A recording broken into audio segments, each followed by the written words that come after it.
Hey everyone, Troy Harris here. You are watching Think Smart Education, and today we are going to talk about how to spot winning altcoins the fast and easy way. Now, to do this, I have my screen up here, as you can see, and I am at a website that I like to visit quite often called cryptoadventure.com. Now, at cryptoadventure.com, they have this awesome guide to finding the best altcoins. And what I particularly like of this are the top 10 here of understanding the token economics. Now, tokenomics, or the economics of tokens, is essential when investing in altcoins. Specifically, you may want to focus on these 10 features to make an investment decision. Number one, total supply. So the total number of tokens in circulation and the maximum amount the system can issue. Now, I'm going to use the real easy version here of Bitcoin, right? The total number of tokens in circulation, or coins in circulation for Bitcoin's case, it's consistently going up at a steady rate. So as you listen to this video, it could be around 18 million, 19 million, maybe it's a bit more, but it's only going to get to 21 million. So it's essential to understand and realize and know there is a maximum amount that the system can issue. So the Bitcoin blockchain cannot go over that 21 million mark. Now, the next one here is distribution. This is how its founders distributed the token among stakeholders, such as a pre-mine, an ICO, or an airdrop. Now, you're going to hear these different terms quite a bit. Now, pre-mine and ICO are I guess you could call them offerings when founders of a coin or whatever it may be are going to share share some of the circulation with some of the community, and this often can happen before the actual coin gets released. It could be in a promised airdrop. So a crypto airdrop is when you get coins at a later date.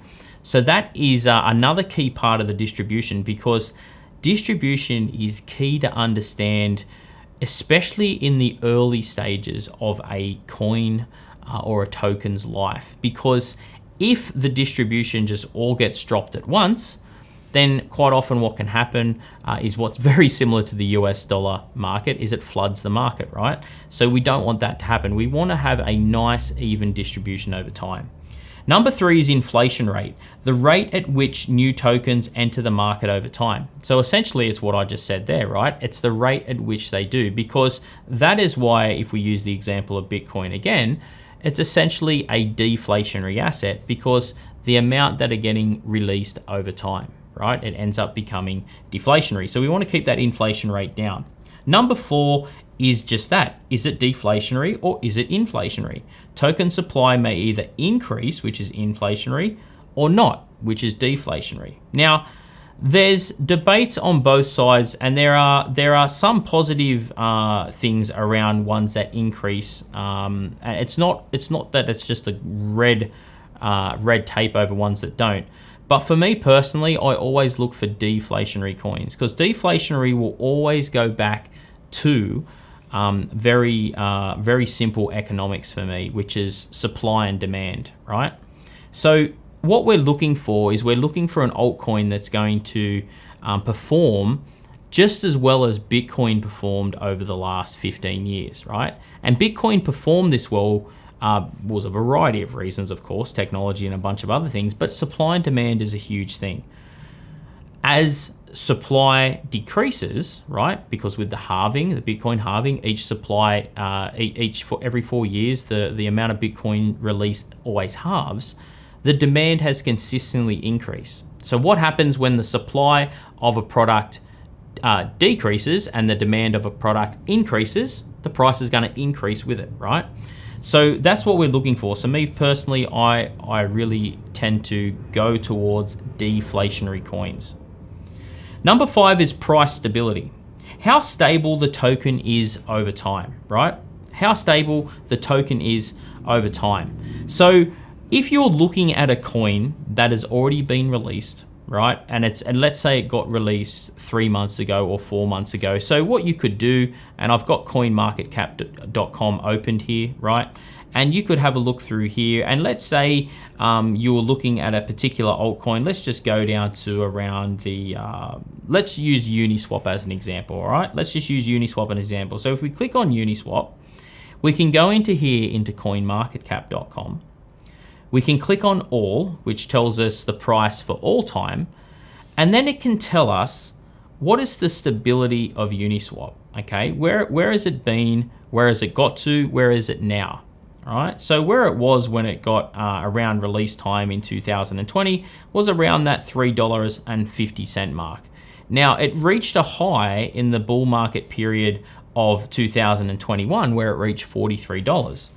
I always say to people, don't get put off by the looks of this chart. Yes, it looks extremely volatile. It looks like we've shot up massively in value, we've gone down, and now we're just kind of moving sideways, you know, for goodness knows how long this may happen.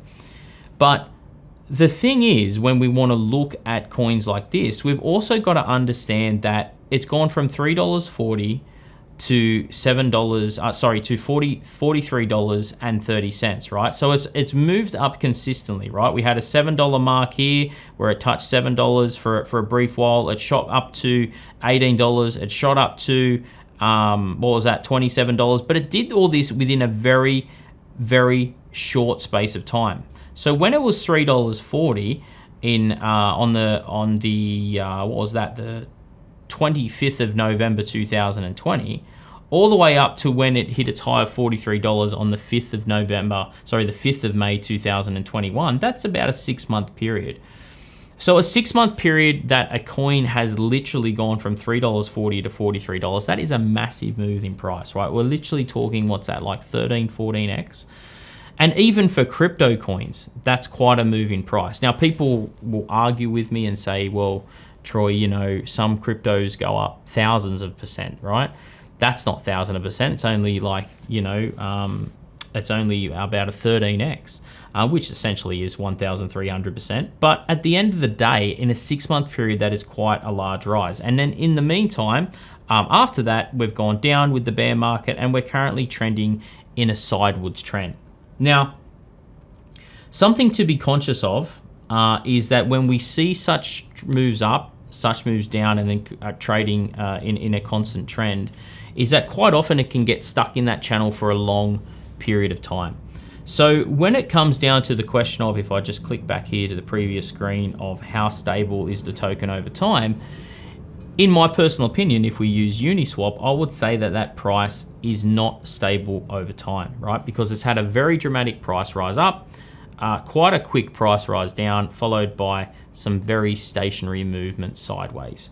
So in my opinion, number 5 would not get ticked for Uniswap. Well, that could change depending on when you're watching this video. The next one's utility, the token's validity for its intended purposes, such as in transactions or in governance. So this is something that's very crucial to understand, because quite often we will get coins that are what we can call meme coins, right? Which are essentially joke coins. They're essentially coins that are originally released as a joke, and sometimes they end up catching on. So one great example of that over the history of crypto is Dogecoin, right? It literally got started as a joke, as literally just a copycat version of Bitcoin's code, but it since has taken on a whole new meaning in recent years. Now, that may change as we move on.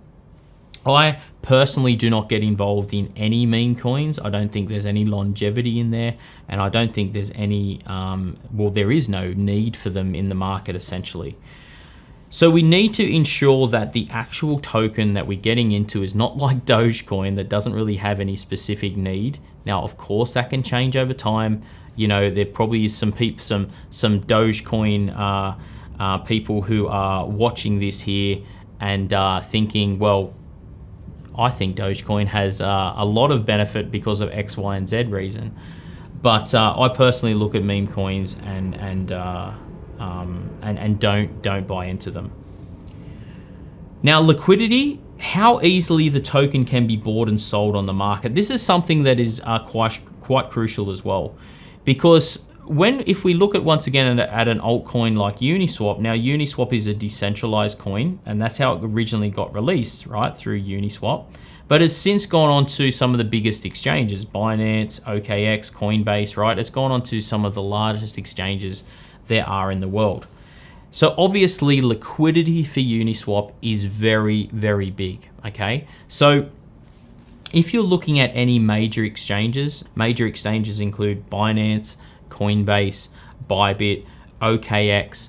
All of these exchanges have very, very large liquidity and have the ability to buy and sell a considerable amount of this particular coin. So if you're looking at a coin that has already been put onto any of these exchanges, quite often, more often than not, it has a lot of liquidity already in the market. Now that can have a negative effect, which is in turn, if a coin has already been listed on a centralized exchange, then it's got a lot less chance of potentially shooting up in value at a later date, because you could say in brackets, it's already had its run, right? It's already had its move up, because once upon a time it was on maybe a decentralized exchange, it started that way, and then it's shot up in value and it's kind of already had its run, shall we say. Now, the final three I want to share with you all are, the eighth one is network effects. So whether owning the token gives you access to specific network effects, such as professional services or voting rights. So this is something where, in effect, an NFT is a great example of something that would have some kind of ownership reward for it. Whereas, depending on the coin, it could be a governance coin. It could be a coin that allows you to have voting rights within a company, something like that. So that is quite a significant one to know and understand. In my opinion, it's not at the top of my list of concerns. I'm more so looking at the utility. Is it deflationary? They're the kinds of things I'm personally looking for. Network effects are key though, because anything that's added on top of it can always be a good thing. Number 9 is security. So how secure the blockchain is from hacking and other potential attacks, okay? So security is a big one. Now, once again, altcoins were formed and spawned out of Bitcoin.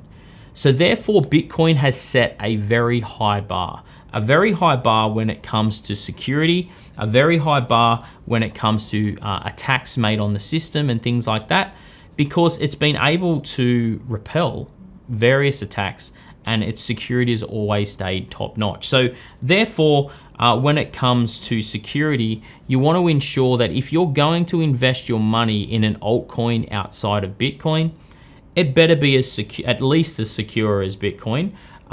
If you truly want to have the same safety as what Bitcoin has. Now, if you deem the network to be less safer than Bitcoin, and if I'm being completely upfront and honest, as I always am, then that is going to be a problem, because the security in altcoins quite simply are not going to be at the same standards of what Bitcoin has.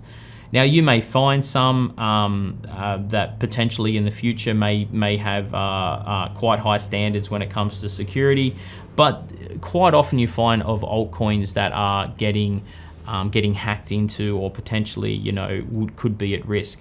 So security is a key thing, and if that is high on your agenda, I would suggest, if you're going to get into a particular altcoin where you feel the security isn't as high as Bitcoin, then maybe a suggestion would be only investing a smaller amount in that particular coin. And number 10, the final one, is vesting periods. Any rules that dictate how long a person must hold the token before they can sell it. This is another one that kind of does tie in quite considerably to the distribution and things like that, because vesting periods could be potentially for founders, it could be for people who have promoted the coin. Look, it could be for early investors, right? It could be for any of those things, maybe early investors who got into the coin quite cheap. Vesting periods are good to look at, because that way you can actually see when a coin is being distributed, right? So how often is it being distributed? When's that distribution starting? and you can get kind of like a timeline of events of when that may or may not happen.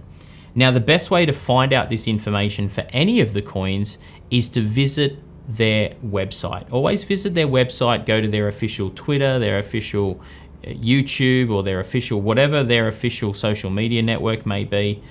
And you want to be looking for what's called a white paper. So white as in the color, and paper, right? White paper. And a white paper document is essentially an A to Z, a Bible, or it's meant to be a Bible of what that particular coin and what that particular token or entity represents, right? And that should give you the A to Z, and it'll definitely give you an idea of the vesting periods and how long they are as well. So there you go, guys. They are my top 10 tips to really understand token economics, to really focus on these top 10 things so you can have a really good chance of getting yourself and getting into some of the best altcoins that are in the market. Now, for more content like this, if you enjoyed it, please remember to like, subscribe, and tick that notification button so you can be notified every time we release a new video. See you soon.